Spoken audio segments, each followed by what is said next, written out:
Bonjour les amis et bienvenue dans cette nouvelle vidéo consacrée une fois de plus à la correction des exercices sur la programmation C.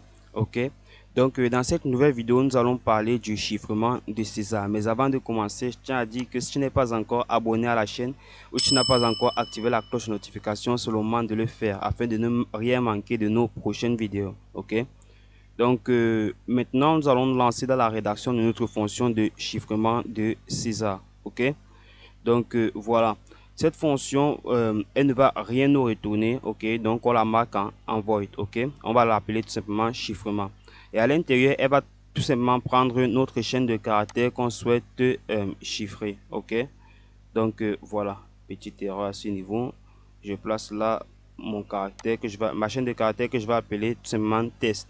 Ok, donc voilà, test, et on mentionne que on définit pas la taille. Ok, donc voilà. Ensuite, je mets la valeur de mon décalage, puisque vous savez que le principe du chiffrement de César, c'est le décalage en fait. Ok, donc on prend la valeur de décalage.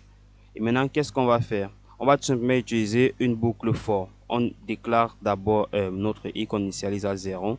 Ensuite, on va comparer ce i avec la taille de notre tableau. Donc, tant que i est inférieur à strlen, pour prendre la taille de notre test, ok, le tableau du test en fait. Ok, donc et on mentionne là que c'est la taille de notre tableau, bon, du test. Ok, donc voilà. Et pour ceux qui ont vu les tutos sur les caractères, ok, sur les chaînes de caractères, vous savez que pour utiliser les fonctions liées au caractère en C, on doit inclure la bibliothèque string.h. Ok, donc je mentionne tout simplement ma bibliothèque string.h et je continue l'opération. Bon, je continue à écrire mes fonctions. Donc là, on ajoute tout simplement l'incrémentation. Ok, et on ancre dans le process. Ok, donc à ce niveau on va tout simplement placer une condition pour se rassurer qu'on soit entre les 26 lettres de l'alphabet. D'accord, donc on mentionne simplement tant que si le test i est inférieur ou égal à a. Ok, et bon, si le test i est supérieur ou égal à a et inférieur ou égal à z. Ok, donc voilà, voilà en fait. On met là inférieur ou égal à z. Ok, donc qu'est-ce qu'on va faire?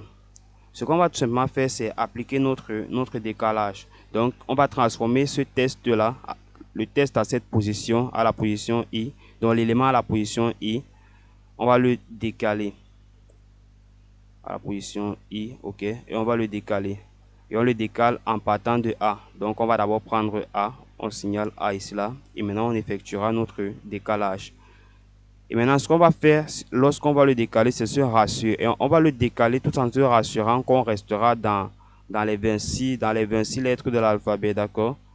Donc, ce qu'on va faire à ce niveau, c'est tout simplement prendre le test, prendre la position de notre test, ok? On va faire moins ce A là.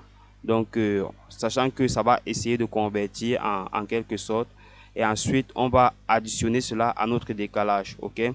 Et tout cela, on va faire cela modulo, par modulo 26 pour se rassurer en fait que on va toujours rester dans les 26 lettres de l'alphabet, ok?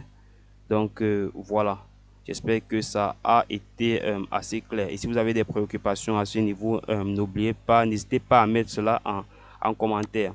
Et maintenant, on va essayer de gérer le cas des majuscules, ok? Donc, on recopie tout ceci et on change toutes les minuscules par des majuscules, d'accord? Donc, c'est vraiment aussi simple que ça. Pour ceux qui ont déjà compris le principe que je venais d'évoquer, le reste, c'est juste de la répétition, ok? On adapte cela à notre concept, ok? Donc, on remplace ici là par A majuscule, ok? Donc, voilà. Donc, voilà l'essentiel voilà pour l'essentiel de notre fonction de chiffrement, ok? Donc, c'est tout en fait. Donc maintenant on va essayer d'utiliser notre fonction, ok? On entre dans notre main et on crée un caractère, ok? Bon, un test, ok? Voilà. Donc à ce niveau on met 100. Bon, ça dépend de nous, hein. Ça dépend, ça va pas vraiment nous servir, ok. Donc on place là 100 juste comme ça, ok. Et ensuite on crée notre variable de décalage, ok. Et ce qu'on va faire par la suite, c'est tout simplement de faire un petit printf pour essayer d'afficher tout cela à l'utilisateur, ok. Et là, qu'est-ce qu'on va afficher? On va tout simplement demander qu'il entre tout d'abord le test, ok. Donc on va demander qu'il entre le test à chiffrer, ok. Et ensuite on va demander à ce qu'il entre la valeur de décalage, ok. Donc on place là entre le test à chiffrer. Bon, c'est vrai que le C ne va pas considérer ne considère pas les accents, mais voilà.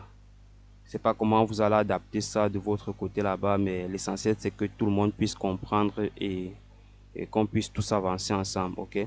Donc là on récupère le test, ok.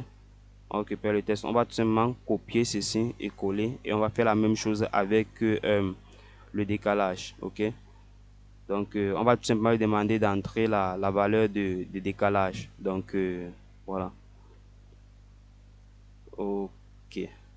Et là on change tout à ce niveau. Premièrement on va récupérer, on sait qu'on récupère les variables par les adresses mémoire, ok. Donc on place d'abord le descripteur, ici là le descripteur qui est D parce qu'il s'agit d'un entier, et ici là on place le et commercial pour indiquer qu'on travaille avec les adresses, ok. Donc maintenant on va tout simplement appeler notre fonction de chiffrement, ok.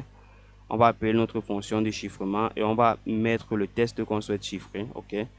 On met notre variable test, ok, et on met notre variable décalage, ok. Voilà, et on sait que ça va faire une manipulation par adresse, donc ça va directement changer les valeurs de nos éléments. On n'aura plus besoin de faire des retours, ok. Et ensuite ce qu'on va faire, c'est qu'on va tout simplement afficher le résultat de cette opération là à l'écran, afin que l'utilisateur puisse voir que ça a bien été chiffré, ok. Donc le résultat est voilà en fait, ok. Donc voilà, c'est aussi simple que ça.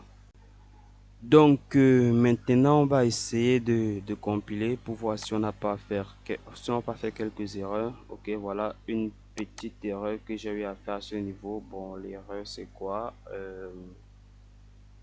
Bon, c'est tout simplement le point virgule. Ok, j'ai remis le point virgule à ce niveau. Ok, on lance également. Bon, c'est évident qu'il devrait aussi avoir l'erreur à ce niveau. C'est l'inconvénient qu'on fait des copier-coller. Ok, donc voilà. Ok, donc ça me demande d'entrer le test à chiffrer. Bon, vous voyez que ça ne considère pas vraiment les virgules. Ok, bon, on entre tout simplement bonjour. Ok, donc on entre bonjour et ça me demande la valeur de décalage. On met 1. Et voilà le résultat. Voilà notre test que ça a eu à chiffrer. Ok, donc maintenant, si je veux déchiffrer, qu'est-ce que je fais? Je recopie tout simplement le test chiffré et ensuite je mets -1. Ok, et vous voyez que ça me redonne bonjour. Ok, donc voilà. Donc, parmi ces exercices, je peux dire que celui-ci apparaît comme, comme mon exercice favori autant pour moi. Et je crois que ça va beaucoup vous aider à avancer. Ok. Donc là, je vais entrer le test pour chiffrer. Je crois que ça sera mieux présenté, je pense. Ok. Donc ça me met bien entre le test pour chiffrer. Et là, c'est plus compréhensible. J'entre encore le test et voilà le résultat. Ça me met simplement bonjour. Ok. Donc nous sommes arrivés au terme de cette vidéo portant sur le chiffrement de César en C. J'espère que cette vidéo vous a plu et si c'est le cas, n'hésitez pas à vous abonner, à liker la vidéo, à mettre toutes les petites remarques que vous avez à faire en commentaire et moi je vous dis à très bientôt pour une prochaine vidéo.